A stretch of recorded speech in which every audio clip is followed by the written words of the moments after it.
Hello friends, youth happiness and Maslow hierarchy theory बहुत ही गहरा topic है।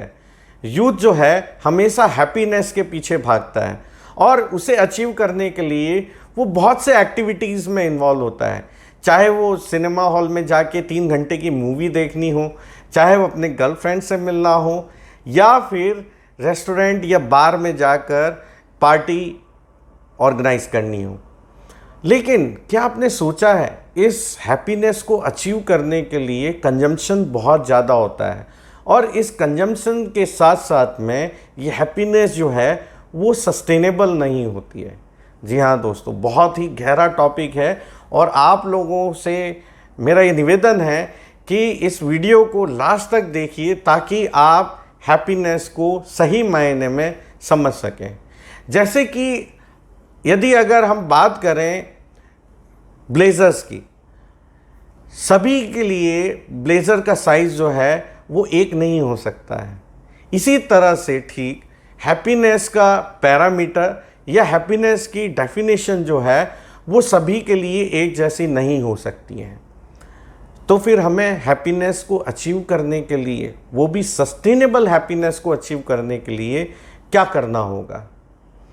तो मैं आप लोगों से ये डिस्कस कर रहा हूँ कि यदि अगर आप एक सस्टेनेबल हैप्पीनेस की ओर सोच रहे हैं या वर्क कर रहे हैं, तो आपको अपने प्रोफेशनल करियर पे, आपको अगर आप स्टूडेंट्स हैं तो अपने स्टडीज़ पे, आप यदि अगर यंग प्रोफेशनल हैं तो अपने बिजनेस पे कंसंट्रेट करना होगा।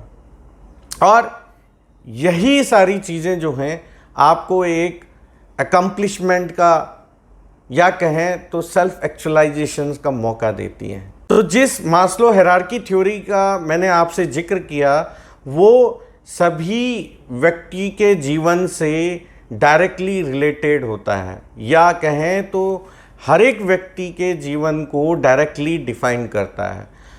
तो मास्लो ने इस हायरार्की में या कहें इस पिरामिड में 5 लेयर में हर एक व्यक्ति के जीवन को दर्शाया है। सबसे पहला लेयर जो होता है वो कहलाता है फिजियोलॉजिकल नीड्स। जी हाँ दोस्तों, हम सभी को जीवन व्यतीत करने के लिए रोटी, कपड़ा और मकान की आवश्यकता होती है, जो कि एक बेसिक नीड कहलाती है।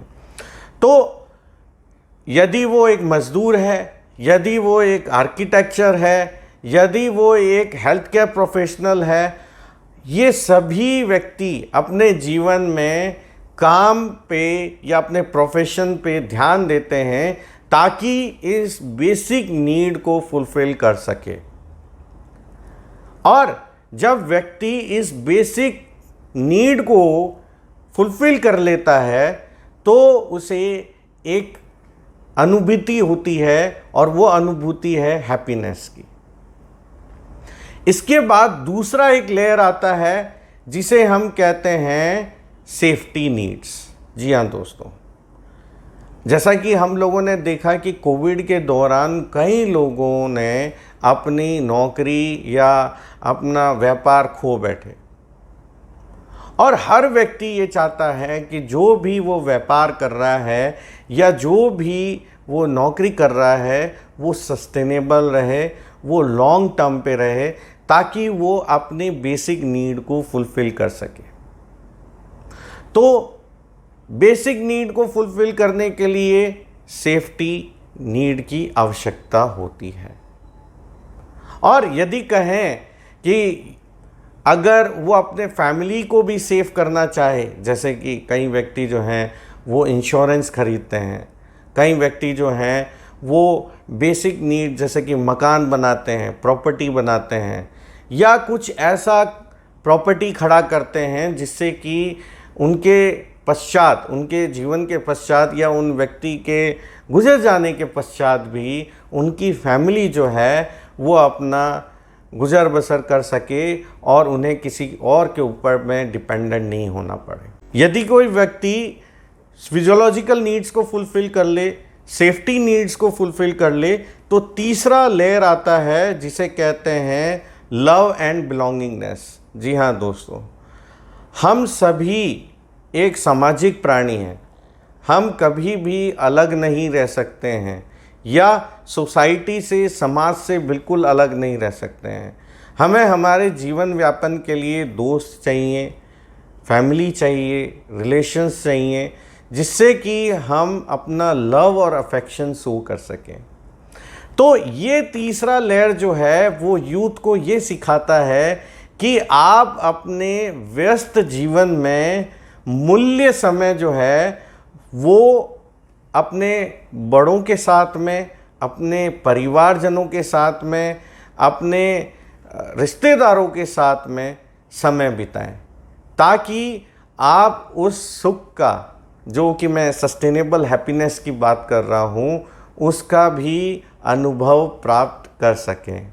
चौथा लेयर है एस्टीम। जी हाँ दोस्तों, जो व्यक्ति अपने जीवन में फिजियोलॉजिकल नीड को फुलफ़िल कर ले, सेफ्टी नीड्स को फुलफ़िल कर ले, लव एंड बिलोंगिंगनेस को फुलफ़िल कर लेता है, तो उसे एस्टीम लेयर पे माना जाता है, या कहें तो वो समाज से एक ऐसा रिकॉग्निशन चाहता है जिसे कि वो समाज में अपना एक प्रतिष्ठा बना सके, समाज उसे एक रोल मॉडल की तरह देखे या उसके परिवार वाले उसे रोल मॉडल की तरह देखें, और उसे एक स्टेटस मिले, रिकॉग्निशन मिले, जिससे कि वो अपने परिवार में, अपने समाज में जाना जाए, पहचाना जाए।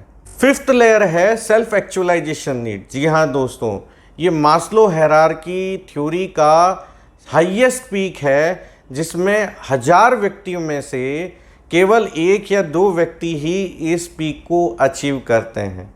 और यदि वो इस पीक को अचीव करते हैं तो वो अपने सेल्फ पोटेंशियल को रिकॉग्नाइज कर लेते हैं, अपने हैप्पीनेस को फुलफ़िल कर लेते हैं, और सेल्फ ग्रोथ और एक पीक ऑफ एक्सपीरियंस तक पहुंच जाते हैं। और ऐसे व्यक्ति समाज में महापुरुष कहलाते हैं, जैसे कि हमारे स्वामी विवेकानंद जी, जिन्होंने अपने जीवन में इस पीक को अचीव किया और सेल्फ फुलफिलमेंट को अचीव किया। तो आज के युवा जो हैप्पीनेस को अचीव करने के लिए बाहर वेकेशंस पे जाते हैं, या रेस्टोरेंट्स में जाते हैं, या जहाँ पे ज़्यादा से ज़्यादा कंजम्पशन होता है, वहाँ पे एक सस्टेनेबल हैप्पीनेस आपको कभी भी प्राप्त नहीं होगी। एक्चुअल हैप्पीनेस या फुलफिलमेंट ऑफ हैप्पीनेस जो है वो इन्हीं 5 स्तंभ को फुलफिल करके ही प्राप्त होगी, और तभी आप अपने समाज में, अपने परिवार में, या कहें तो अपने देश में एक अच्छे सिटीजन के तौर पर, एक अच्छे व्यक्तित्व के तौर पर उभर के आते हैं। तो आज का वीडियो कैसा लगा? अगर आपको अच्छा लगा तो प्लीज़ शेयर करिए, लाइक करिए और कमेंट करिए। Thank you.